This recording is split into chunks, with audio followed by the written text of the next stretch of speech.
Bien, quiero introducir el tema diciendo que el fin del mundo siempre ha sido un pensamiento recurrente en la mente de todos los hombres, y no me refiero solamente a quienes tenemos creencias específicas sobre el regreso de Jesucristo, sino que también en el corazón de aquellos que afirman ser estrictos hombres de ciencia, la misma preocupación se encuentra. Hay una diferencia grande entre nuestra expectativa y la preocupación del mundo por el fin de los tiempos. Pero prueba de lo anterior son los innumerables programas que se realizan en algunos canales de divulgación científica, y qué decir de las redes sociales, en donde en todo tiempo observamos que se postean cosas como: dentro de un año un meteorito chocará con la Tierra, y los más curiosos presionan el link para ver si todo va a estar bien. Y la preocupación, curiosamente, de la mayoría de los hombres no es por el final del tiempo y de la historia, sino que la preocupación final es por la pérdida de su forma de vida. No me refiero a la pérdida de elementos materiales, sino a la pérdida de todo lo que para el mundo es importante, todo aquello que los lleva a pecar más y más y a alejarse de la presencia de Dios. La Escritura, cuando nos habla del fin del mundo o fin de la historia como la conocemos, nos lleva a entender que los creyentes necesitamos tener una perspectiva totalmente diferente sobre este fin del mundo. Porque por un lado está la amenaza muy real para aquellos que han decidido vivir lejos de Dios, apartados de toda bendición.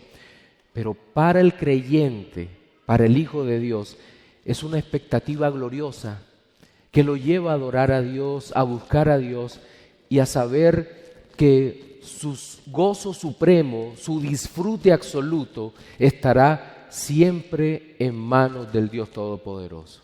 Sí. Yo en la mañana de hoy deseo ocuparme de este tema tan maravilloso como es el fin de los tiempos y la segunda venida de nuestro Señor Jesucristo. Y para eso le pido que por favor me acompañen al texto que servirá de base, que se encuentra en Mateo capítulo 13, versículos 36 al 43. Mateo capítulo 13, versículos 36 al 43.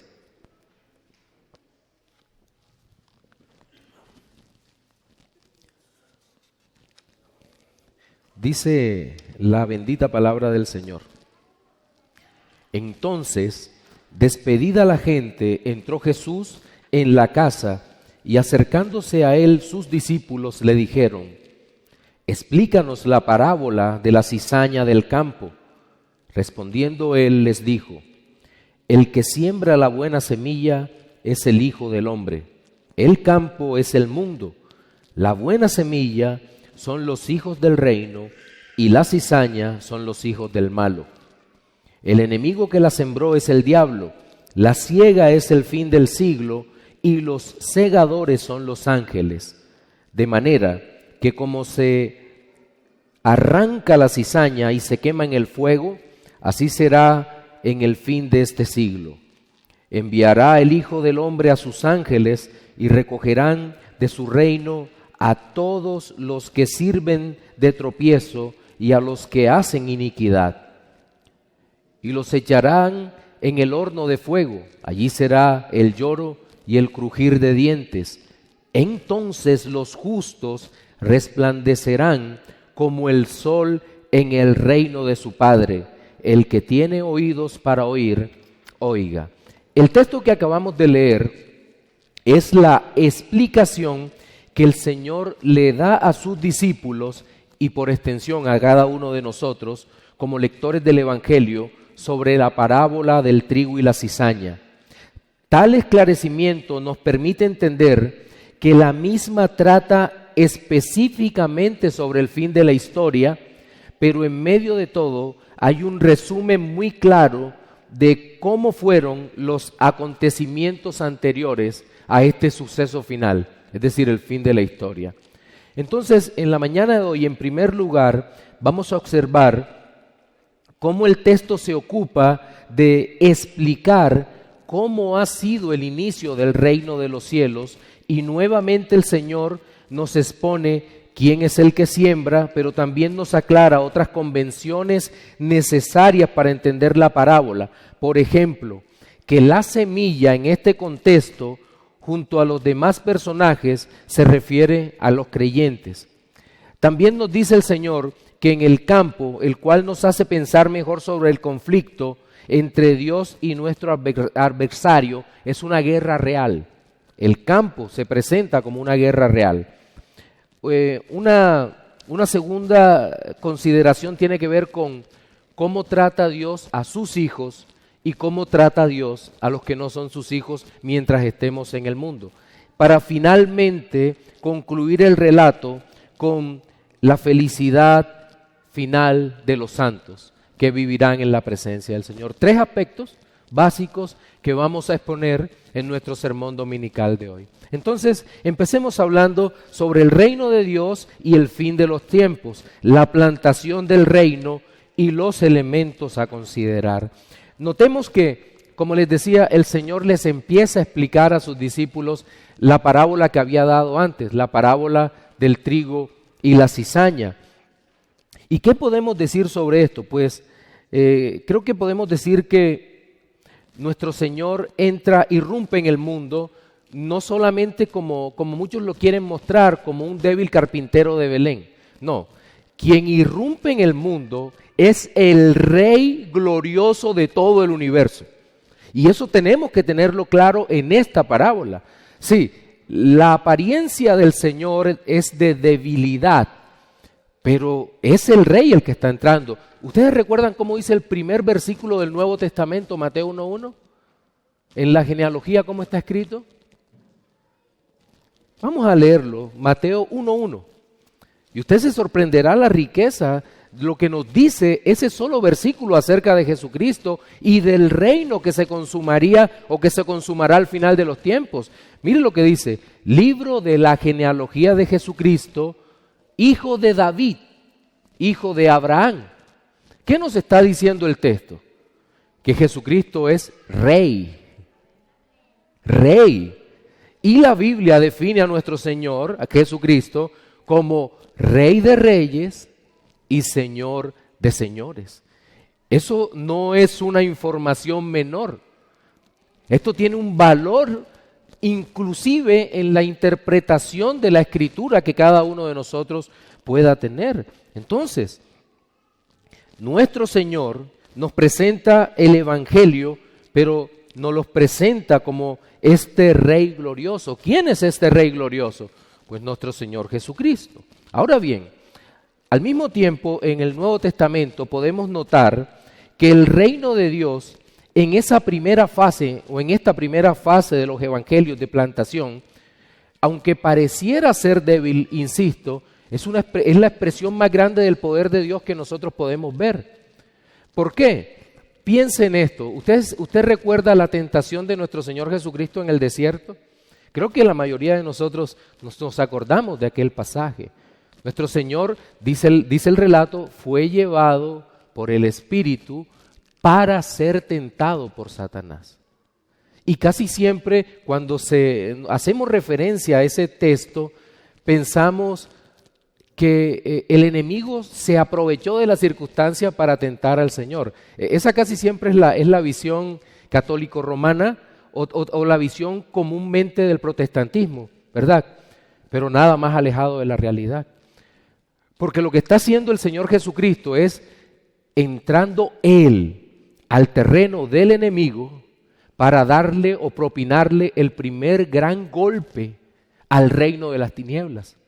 Él se mete en el desierto es el terreno de Satanás, y seguramente usted habrá escuchado muchísimas veces cómo el primer Adán fue tentado en la mayor comodidad en el Edén, o como decían algunos, con el estómago lleno, mientras que nuestro Señor Jesucristo es tentado después de 40 días de ayuno y en medio de unas circunstancias terribles. Pero Él lleva el avance del reino de los cielos, y es que el Señor en este avance del reino no envió a un ángel o a ángeles para que hicieran la primera parte de la guerra, sino que vino en persona el Hijo de Dios a propinar ese primer golpe. Entonces estamos hablando de un evangelio lleno de poder. Aquí se empezaban a cumplir todas las benditas profecías del Antiguo Testamento, y en esta parábola en particular, cuando el Señor habla sobre el trigo y la cizaña, nosotros observamos que ya el Señor lo que está hablando es de la parte final de lo que ocurrirá al final del tiempo, cuando Él regrese ya de manera victoriosa y visiblemente como el Rey ya entronado, el Rey sentado en los cielos que regresa en las nubes para juzgar a los vivos y a los muertos. Ahora bien, volviendo al texto de la parábola, vemos que hay un elemento bien interesante aquí que podemos usar como aplicaciones para nuestras vidas. En la parábola, la mayoría de la gente es despedida, pues se va luego de la predicación del Señor, y los discípulos se acercan al Señor para preguntar de qué se trata la parábola. Esta vez el Señor no los reprende, no los regaña, no los exhorta, ni les dice, ustedes no entienden, no. Ellos, en este momento del ministerio del Señor, entienden que tienen plena libertad para acercarse a Cristo. Y lo disfrutan, se acercan de esa manera. Los discípulos, miren cómo le dice, explícanos la parábola de la cizaña del campo. Y él les responde. Y creo que es la misma libertad que tenemos hoy en día como hijos de Dios, de acercarnos a Él para preguntarle lo que no entendemos del Evangelio. Nosotros le preguntamos y Él, a través de su palabra, por su Espíritu, nos responde, nos enseña, pero también nos responde a través de hombres instruidos. Tenemos nuestros pastores que con amor nos enseñan la bendita palabra de Dios. Pero, hermanos, quédese con algo en esta parte, y es que el Señor no está interesado en ocultarle cosas, sino en mostrarle a través de la palabra, su palabra bendita, valga la redundancia, para que usted y yo seamos edificados, cada vez más le conozcamos a Él y podamos disfrutar de la bendita presencia del Señor. Pero entonces, el Señor empieza a darle la explicación sobre la parábola del reino, a interpretársela a los discípulos, y les dice, mira, el que siembra la buena semilla es el Hijo del Hombre. Claramente entendemos, la buena semilla, el que la siembra es el Hijo del Hombre. Pero antes de continuar la explicación, me parece esclarecedor citar a Edersheim. Edersheim afirma que la parábola adquiere más sentido si recordamos que las ideas antiguas judías y en realidad aún modernas en el Oriente, la cizaña no es una semilla diferente, sino solamente una forma degenerada del trigo. Tanto así es leyenda como si es símbolo. El rabinismo insiste que la tierra había sido culpable de fornicación antes del diluvio, de modo que cuando se sembraba trigo salía cizaña. Es por eso que, teniendo esto en mente, es posible que se diera entre los oyentes el siguiente pensamiento. Los oyentes judíos de Jesús, por tanto, pensarían que la cizaña era trigo degenerado. Ahora bien, dentro de las explicaciones que el Señor da, aparece lo que ya antes habíamos considerado, que la buena semilla en este contexto son los hijos del reino. En la parábola del sembrador es el Evangelio. Pero aquí el significado particular de esta parábola es dada por el mismo Señor Jesucristo. De tal manera que el único sentido que puede tener la parábola es el sentido que le da el mismo Señor. Pero también dice que el campo es el mundo. El campo es el mundo. Y aquí el Señor nos explica o se entiende que todas las cosas fueron creadas por Dios y para su gloria. En Mateo 13:24, es decir, unos pocos versículos atrás, 24 y 25, podemos deducir esto. Mire cómo dice, le refirió una parábola diciendo, el reino de los cielos es semejante a un hombre que sembró buena semilla en su campo. El mundo es de Él y lo hizo para su gloria.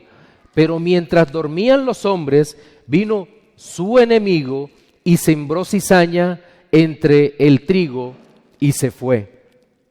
Entonces, también vemos que la intención del enemigo del Señor y nuestro es destruir, es acabar con todas las cosas, es no dejar que el trigo se desarrolle de una manera adecuada, que crezca, sino lo principal para ellos es destruirlo.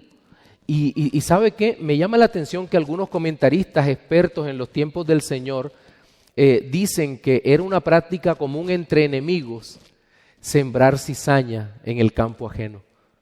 Miren cómo siempre la actitud del hombre ha sido malvada hasta que Cristo llega a nuestros corazones y transforma nuestra naturaleza caída en una naturaleza regenerada para su gloria.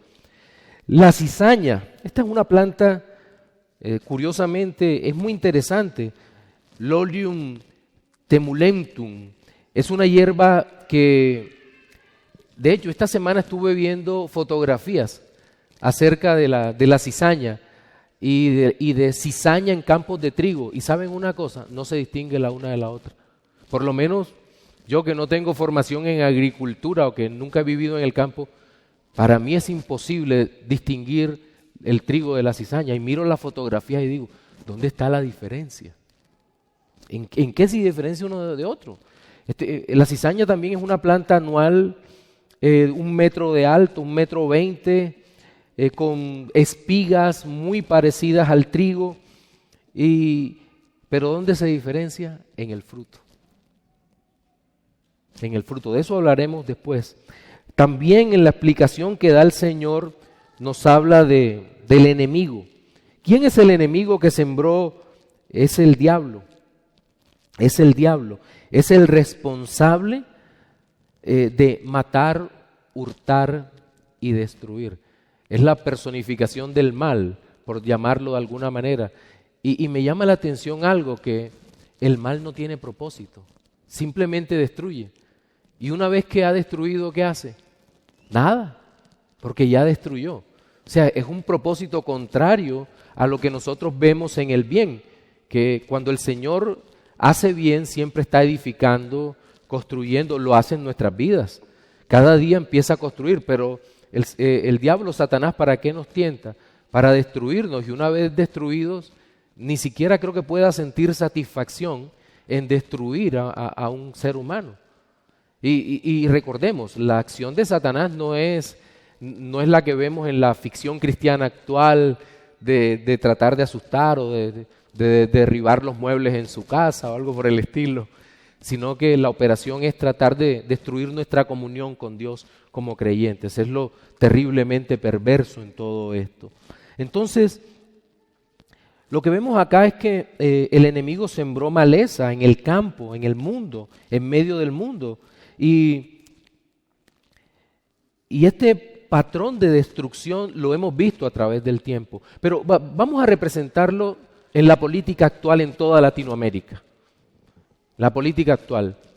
Hay fracciones políticas que lo único que quieren es acabar con todo lo que se construye. Y todos conocemos cuáles son las peores tendencias en esto. Sí. Pero una vez que destruyen, ¿qué hacen? Bueno, vamos a hacer una narrativa nueva, totalmente nueva, y empiecen a escribir que cualquier logro que haya pasado en la antigüedad es un logro actual. Pero todo lo malo que ocurra hoy es culpa de los que vienen. Eso ocurre en todas partes, ese tipo de pensamiento perverso. Eso es horrible.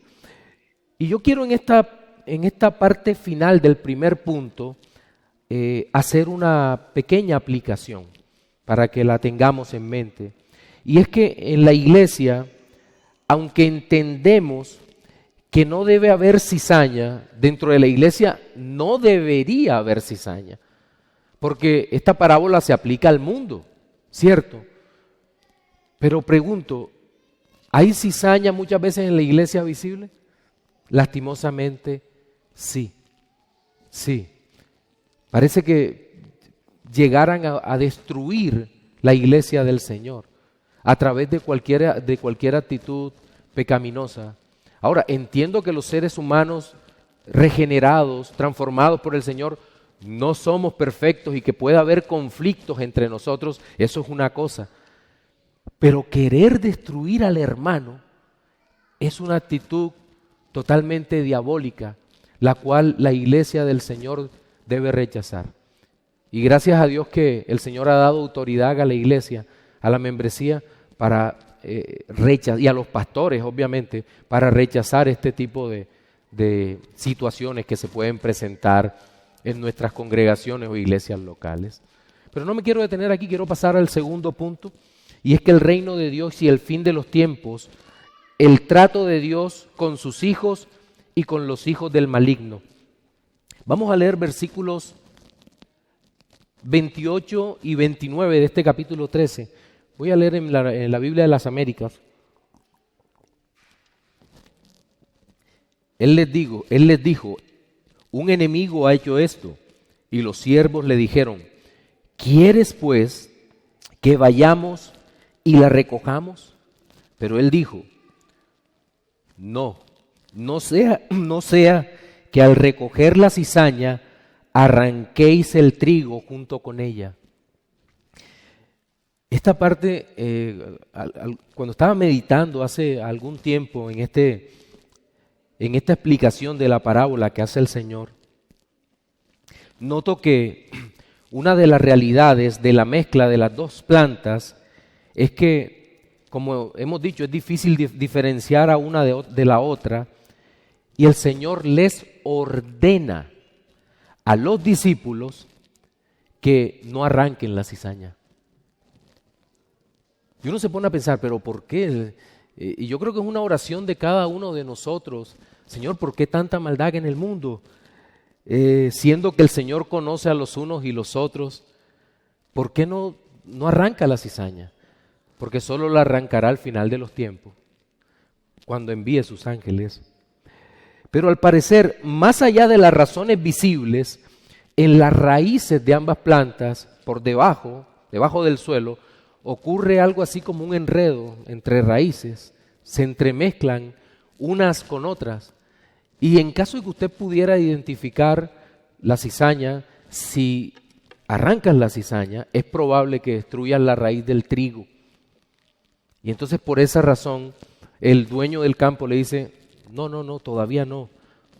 No separes, esto no es sacar el arbusto de maleza porque terminarás destruyendo lo otro. Y esto, miren, en toda la historia de la humanidad que hemos visto en el mundo cómo crecen las dos simientes, el trigo del Señor y la cizaña del maligno. Desde la antigüedad vemos Caín y Abel, y si vamos más adelantito vamos a encontrar Isaac, Jacob y Esaú, ¿verdad? O los reyes de Israel y de Judá. Vamos a encontrar el mismo patrón de hijos de Dios e hijos del diablo viviendo, simientes que están viviendo juntas, las simientes de Dios viviendo en el mismo espacio geográfico con los hijos del diablo. Terrible, ¿verdad? Creo que estamos de acuerdo en que cuando nosotros vemos todo eso temblamos porque la Escritura nos lo está diciendo. Pero aún piense esto, mi querido hermano. Estos vínculos de los que hablaba hace un instante, que se forman, o ese enredo entre las raíces, ¿no es eso lo que ocurre en el mundo, que se crean vínculos entre creyentes y no creyentes? No me interprete mal, pero ¿no amamos acaso al vecino que es muy buena gente, que no es creyente? Y lo saludamos con mucho cariño e incluso lo abrazamos. ¿Cómo has pasado? Qué gusto verte. Y nos da gusto verlo. Y lo hemos invitado 200 veces a la iglesia y no viene. Es un vínculo que se crea. Los compañeros de universidad, de trabajo. Y les digo algo. Yo creo que entiendo o trato de entender por qué el Señor no destruye todo de inmediato. Porque así como usted ama a esas personas, así hay una gracia común que manifiesta el amor de Dios para los que no le conocen aún. Y por eso no destruye el mundo. Es una de las manifestaciones, este tiempo es una de las manifestaciones más grandes de la misericordia de Dios para con los que no le conocen. Es tiempo regalado para que se arrepientan de sus pecados. Hijos de Dios, es tiempo para ellos, pero nosotros no podemos permanecer callados. Estamos llamados a predicarles el Evangelio, a decirle que la única esperanza para el mundo pecador es el Señor Jesucristo.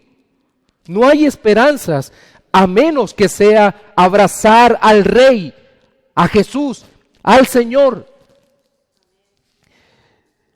Miren, yo creo que todos nosotros estamos de acuerdo en que todos, repito, todos nosotros, hijos de Dios, éramos en otro tiempo cizaña. Todos fuimos. ¿Y ahora por qué somos trigos? Si es imposible cambiar la naturaleza física de las cosas. Pero aquí hay una parábola, hay unos simbolismos gloriosos. Hoy en día somos considerados trigo porque el Dios Todopoderoso nos rescató de nuestra vana manera de vivir.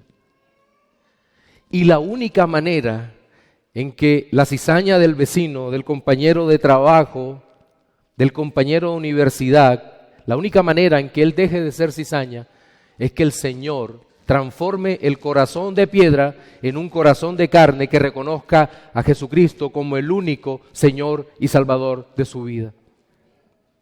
No hay otra. Y si es cierto, es muy cierto que nosotros hoy en día clamamos por el regreso de nuestro Señor Jesucristo, no me puede usted negar que aunque anhelamos eso, cuando tenemos hijos incrédulos o un hijo incrédulo o un nieto, o la tía que amamos o el sobrino o la sobrina que amamos, decimos, sí Señor Jesús, ven. Ay Señor, pero ¿no podrás transformar el corazón de él o de ella para que no se vaya, para que no se pierda?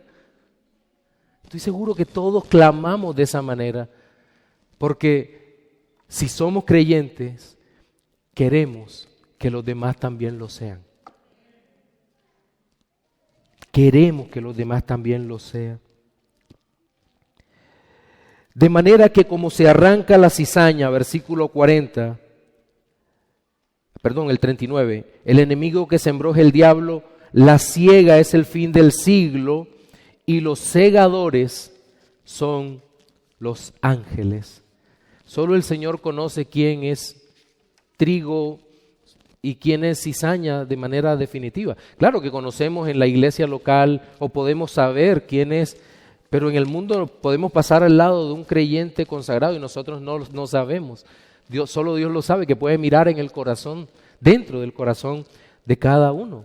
Entonces, en este versículo 39 nos habla del tiempo de la siega, y el tiempo de la siega es el fin del siglo, el fin de la historia, el fin del tiempo.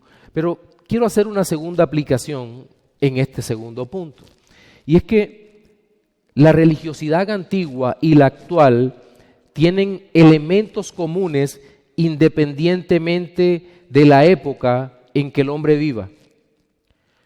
Todos los hombres se valoran a sí mismos como buenas personas, todos, absolutamente todos. Y como les decía hace un instante, ellos evalúan es un examen ético que se hacen ellos mismos, en donde son la propia medida de sus vidas. Yo soy buen padre, lo decíamos ahorita, soy buen hijo, soy buen esposo, por lo tanto mi relación con Dios debe ser buena. Pero también hay una valoración desde lo cuantitativo. Estoy bien económicamente, disfruto de muchos bienes, por lo tanto debo ser un bendecido por Dios. Y eso digamos que lo estimulan demasiado la religión falsa actual. Si estás bien económicamente es porque estás bien con Dios, y eso no es cierto. Pero está la postura contraria. Toda la vida he vivido mal, he sido una persona enferma, he padecido mucho económicamente, he sido acabado, en fin. Por lo tanto, cuando todo esto pase, seguramente yo voy a poder disfrutar de las bendiciones de Dios porque he sufrido demasiado en este tiempo. Ambas posturas son paganas. Ambas ideas son paganas. Ni el dinero significa estar bien o mal, ni el ser pobre significa estar bien o mal. Una buena salud no significa estar bien o mal con Dios, una mala salud tampoco lo significa. Tener una bella familia no significa estar bien con Dios o mal con Dios. Nada de eso tiene que ver. Lo que realmente distingue al creyente que ha sido alcanzado por la gracia de Dios con aquel que no ha sido alcanzado es que uno ha sido justificado por Jesucristo por la sola gracia del Señor, mientras que el otro no ha sido justificado por Cristo. Esa es la gran diferencia. Por lo tanto, mis hermanos, repito, es muy difícil en este tiempo distinguir el trigo de la cizaña. Y nuestra obligación, ¿cuál es? Es y será proclamar a Jesucristo con nuestra vida. Pero quiero pasar al último punto de mi sermón de hoy. Y se refiere al reino de los cielos y el fin de los tiempos, la historia terminada. A partir del versículo 40, permítanme ir versículo por versículo en esta última parte para que quede muy claro. De manera que como se arranca la cizaña y se quema en el fuego, así será el fin de este siglo. Nos está hablando de un evento que trastornará todas las cosas. La cizaña, aquí estamos hablando de personas reales. El Hijo de Dios envía a los ángeles, les da la potestad de saber quiénes son, de alguna manera los señala. Los santos ángeles recogen a los escogidos y dejan a los impíos expuestos al terrible juicio final de Dios. Se los lleva y esto será de horrible dolor, en pérdida para el que no sea creyente. Porque dice que la cizaña se quema en el fuego. Esto es realmente terrible, doloroso, para el que se pierde definitivamente, porque entenderá que no hay esperanza para él. Y entonces volvamos al campo de la parábola. Crecen las dos plantas, van creciendo juntas y de pronto empieza a brotar el fruto. El trigo es dorado, pero la cizaña es negra. Es negra, el fruto de la cizaña es negra. El trigo sirve para hacer pan. ¡Qué delicia! El pan acá en Chile. Pero el fruto de la cizaña, la harina es venenosa. Puede llegar a producir la muerte si se consume. Ya son visibles al fin del tiempo el uno y el otro. Y aquí el Señor sí dice, recójanla. Átenlas en manojos y échenlas en el fuego. Pero el trigo,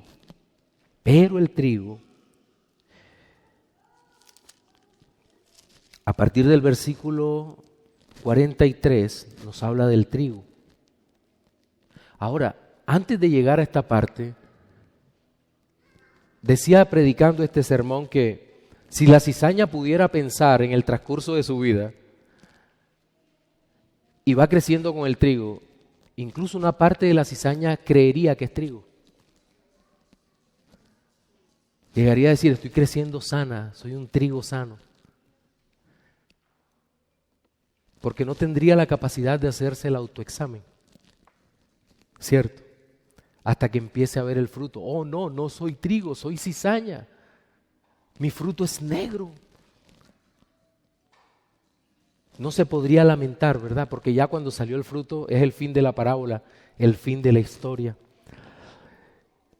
Pero a diferencia del destino final, triste, doloroso de la cizaña, el versículo 43, para usted, hijo de Dios, es glorioso.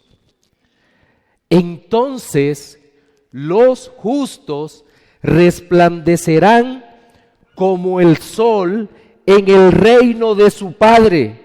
El que tiene oídos para oír, oiga.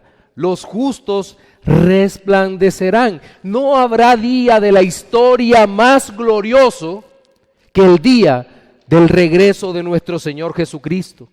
No hay otro día igual en comparación en toda la historia. El Señor vendrá en las nubes de una manera que ni siquiera podremos imaginar. Y entonces las naciones lamentarán. Pero nosotros, los pobres, los humildes, los sencillos de corazón, que han sido tocados por Dios, que han sido regenerados por Dios, creo que ni siquiera tendremos tiempo de caer de rodillas, sino que el Señor nos levantará y estaremos adorando a Jesucristo durante toda la eternidad, porque solo es digno Él de recibir la gloria, la honra y la alabanza. Solo Él es digno. Y allí seremos glorificados. Mi amado hermano, usted no tendrá más relación con el pecado, ni siquiera en su mente, en su pensamiento. ¿No cree que eso será realmente glorioso? Podremos mirar la santidad de Dios como nunca antes la hemos visto. Podremos disfrutar de la presencia de Dios como jamás hemos disfrutado. Usted hoy en día es feliz por Cristo, ¿cierto? Pero será gloriosamente feliz en aquel momento de la historia. Y lo más glorioso es que aquella felicidad irá incrementándose día tras día, tras día, tras día, por toda la eternidad. Miren, quiero hacer una aplicación final en esta parte, y es que esta clase de esperanza es la que atesoramos los creyentes, y es la que nos da fuerza para seguir adelante cuando se presentan casos de desesperanza en nuestra vida, cuando nos enfrentamos. Todos nos enfrentamos, sobre todo en este par de años tan difíciles que hemos tenido en el mundo. Nos hemos enfrentado a la muerte, a la enfermedad, a la incertidumbre, a las carencias, a las restricciones, a la pérdida de la libertad. Nos hemos enfrentado a tantas cosas. Y nunca antes en la historia reciente del mundo ha habido tantos casos de problemas mentales, de ansiedad, de depresión, como en este último tiempo. Pero ¿sabe qué? Solo aquellos que han tenido un fuerte asidero en Cristo han podido salir adelante. Ya no estamos hablando simplemente de una predicación que alguien puede llegar a cuestionar, decir, no, pero es que eso es relativo. No, estamos hablando de hechos concretos. Los creyentes han tenido fe, esperanza y han logrado salir de todas las situaciones difíciles que han tenido gracias a la misericordia de Dios. Dios ha sido bueno y sigue siendo bueno en nuestra vida. En nuestro sermón dominical de hoy hemos observado 3 aspectos relacionados con el reino y el fin de la historia o el fin de los tiempos. En primer lugar, vimos el reino de Dios y el fin de los tiempos, la plantación del reino. Cómo empezó tan pequeño, pero que es una muestra de poder de Dios gloriosa. En segundo lugar, el reino y el fin de los tiempos, vimos cómo el Dios Todopoderoso trata a sus hijos y cómo trata a los que no son sus hijos hasta el fin del tiempo. Y finalmente, vimos que en la historia terminada, los creyentes tendremos gozo continuo en su presencia. 2 reflexiones finales. En primer lugar, quiero dirigirme a los no creyentes. Amigo, al finalizar este sermón, quiero que tú reflexiones sobre algo. Y es que si Cristo no te ha alcanzado, si no te ha concedido el arrepentimiento, tú eres cizaña y vas a ser quemado eternamente y sufrirás una pérdida. Por eso el llamado que hacemos hoy es para que corras en arrepentimiento y fe a los pies de Cristo. Y solo Él puede cambiar tu naturaleza perversa y maligna de ser cizaña a ser un hijo de Dios con una esperanza gloriosa y marcesible en la cual podrás disfrutar del Señor para siempre. Para los creyentes, mis hermanos, somos trigo por las mismas razones que la planta lo es, porque Dios un día desde antes de la fundación del mundo ha determinado que usted sea trigo, y un día en la historia determinó irrumpir en su alma para que usted creyera. Su Espíritu Santo lo convenció. La palabra llegó hasta su alma, hasta su corazón, y usted cayó rendido a los pies de Cristo. Y por eso debe estar agradecido eternamente, no solo al final de la historia, sino aún hoy, antes de que el Señor regrese por segunda vez. Amén. Señor, gracias te damos porque tú eres bueno y para siempre es tu misericordia.